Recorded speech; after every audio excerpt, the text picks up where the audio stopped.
Philipp. Hi, How nice are to meet you? you. I'm great. How are you? I'm good. I'm good. I'm just very exhausted. It was a long day, but all good.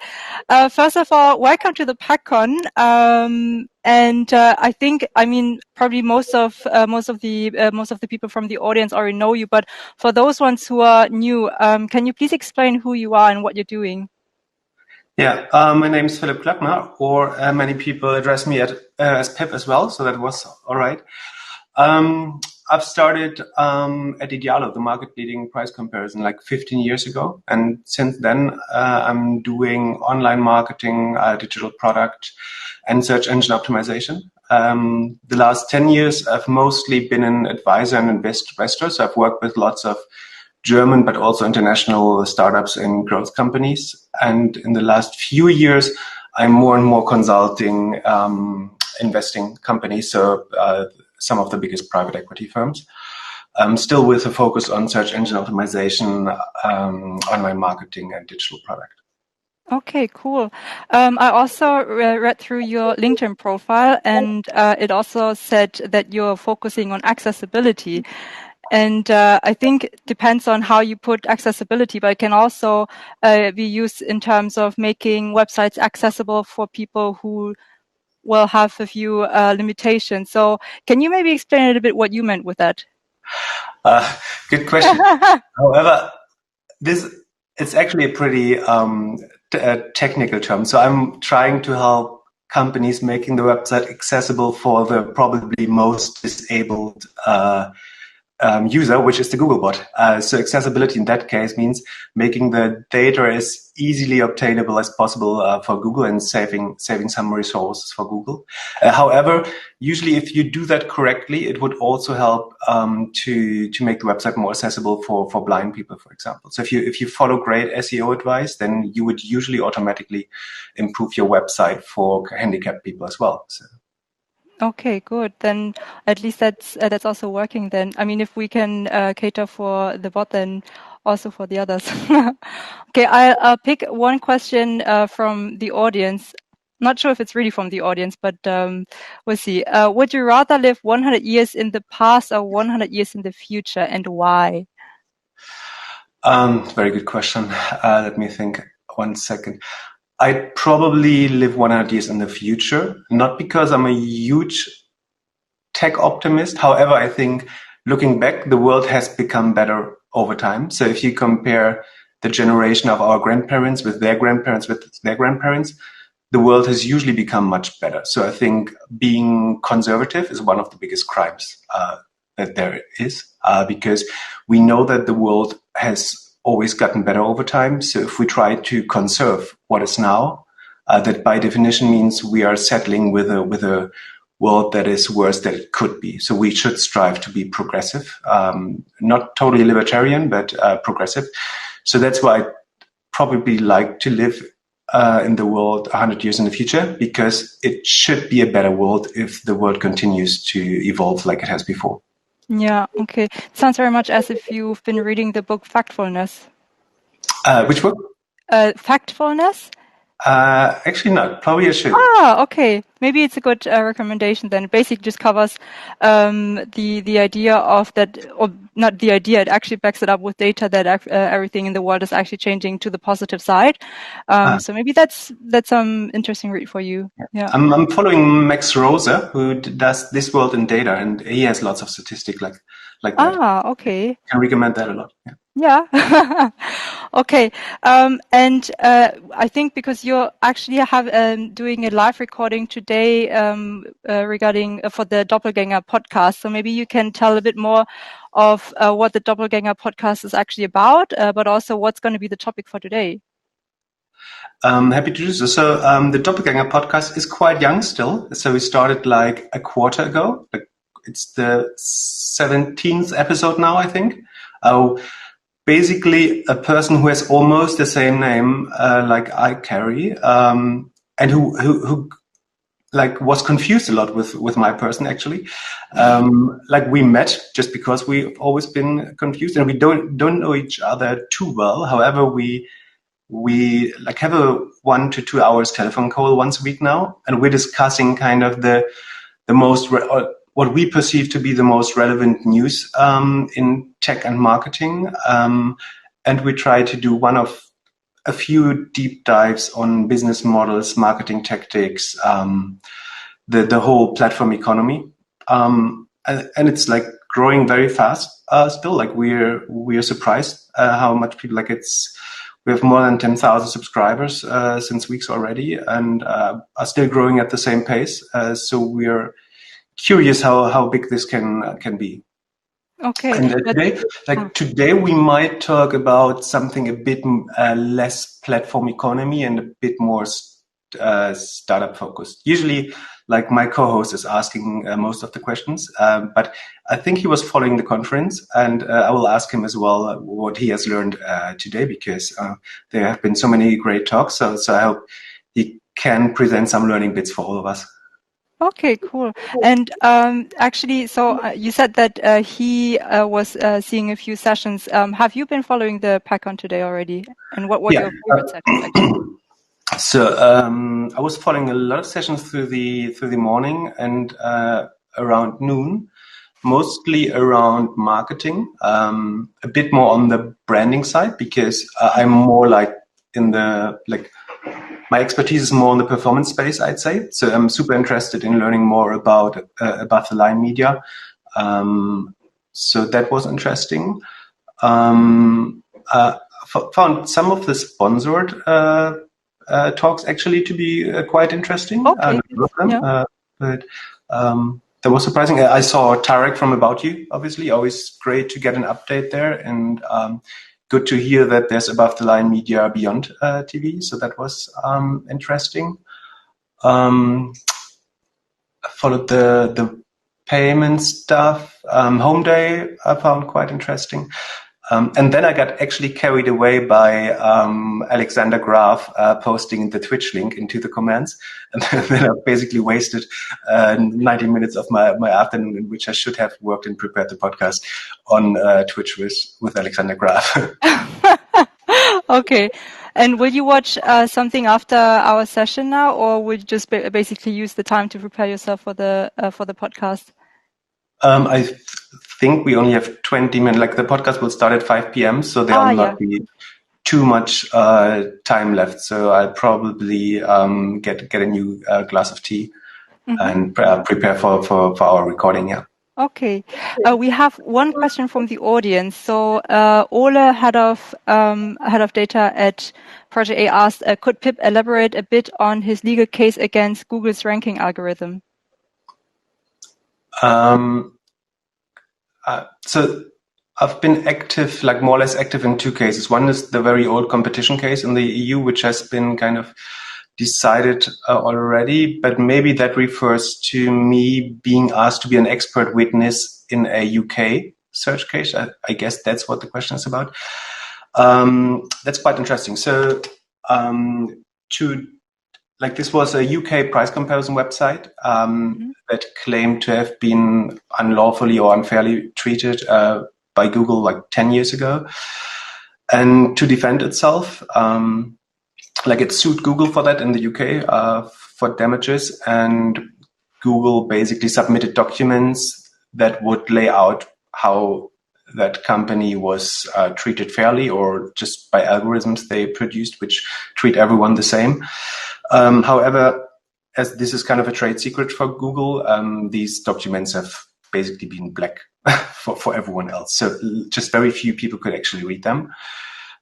So I was asked to be an expert witness to help the lawyers of the company to understand what's in those documents, which would have allowed me to read it. And that, like the kind of UK press said, that would be the first person to ever look at Google's algorithms. However, actually, Google chose to rather withdraw the evidence than to have me look at it, which I think isn't too smart. I mean, it's smart because they can still claim it's super valuable, so they also can't disclose it to politicians or to nation states. I think that's what's behind it. I don't think it would be super confidential. I mean, that's a Google algorithm of 10 years ago. I think most of it, what I would have found in there, I might know already. But I mean, the bad thing for Google is if someone would kind of sue Google right now, I would always try to get an expert witness in as fast as possible, because that might then again have them withdraw the evidence, which is a bad precedence for them, I think. But ultimately, like, I had to have a look at those documents in a kind of redacted version. And from the context, you can kind of feel what might have been in there. And I think, to be honest, I wouldn't have learned to, like, at Idealo, we pretty much proved how to comply with those algorithms or to circumvent them if needed. So I think I wouldn't have learned too much new things, to be honest. However, it was good press. I would agree. Yeah, especially because it's in the UK. Okay, then the next question from the audience is, what are the biggest trends in commerce and tech? Probably that's something which might be covered today as well in the podcast. The biggest trends in product and tech. I think a trend that's active like a few years still already is surely the kind of almost dire need to turn anything into a subscription model, bundle, or a SaaS product. So it's almost like people can't find investments unless they can prove they can kind of turn anything into a subscription or a SaaS model with subscription revenue. I think that has come to a point where it's almost unfair or suppresses great ideas that are not subscription based. So I hope that trend. I hope that trend kind of switches around a bit, and because compared to a SaaS or a subscription business, everything looks quite poor. Like just the capital markets prefer those model so much that probably founders who could build something great outside a subscription model are turning just to build another SaaS company that probably gets acquired by Amazon at some point or whatever. And I hope that trend is reverted a bit over time. That's one big trend I see. I think direct to consumer is kind of a trend that is already reverted. That was hot like 4 or 5 years ago, I think. And you have kind of a K-shaped recovery. So for some it worked, for some it really didn't work. And we start to understand better for which models it can work and for which it can't work. And a trend that I like to see is maybe a tectonic shift from marketplaces and aggregation models or platforms to actually virtually integrated companies. So instead of building kind of a slavery machine like Uber, why not build a great black cab taxi service that has the same means of communications, the same liquidity in the market, but however creates real jobs and real benefits for all players. So I think you can build business models with better quality for the employees, but also the customers, and kind of a fairer share of benefits across all parties if you build the perfectly integrated company instead of just a platform. So historically, we went from marketplaces to integrated organizations. If you look like at the history of economics, marketplaces have been kind of on vogue, and then we've found out some services and goods are actually easier or more efficiently produced in organizations. And I think we will see the same in the online or in the digital world as well now. So that instead of just kind of marketplacing everything or platforming everything, we build better fully integrated companies that then have the advantage that they're also much more defendable. Like if you compare it to some of the marketplaces that are suffering now because their layoff value creation is very thin, those would be in a better position if they would actually have integrated their supply already. If you think of Airbnb, for example, or something like that. Yeah. And one follow-up question from the audience as well is, how do those trends impact the future of marketing? I think especially for marketplace, that's very interesting. I think like one big trend in marketing that I see is that just as we get the means to understand data better, as in we are able to build great marketing mix models and to kind of predict ROI better, we're actually being robbed of the data to do that. So as we get better at analyzing data, and we could theoretically become kind of more sophisticated at understanding the real impact of marketing, the platforms start to turn into a black box, almost like traditional advertising, where they give us less data to actually run those analyses. So we have a huge increase in efficiency or in understanding through machine learning and better modeling and kind of the crunching of big data. However, that data is kind of being given to us less and less over time, as Google doesn't give us all the keywords anymore. Everyone's trying to to defend their marketing pixels and use their own attribution. So the ability to create your own data on which you can then run those machine learning models, that will be a huge differentiator, I think. And unfortunately, you have to get to a certain stage as a company.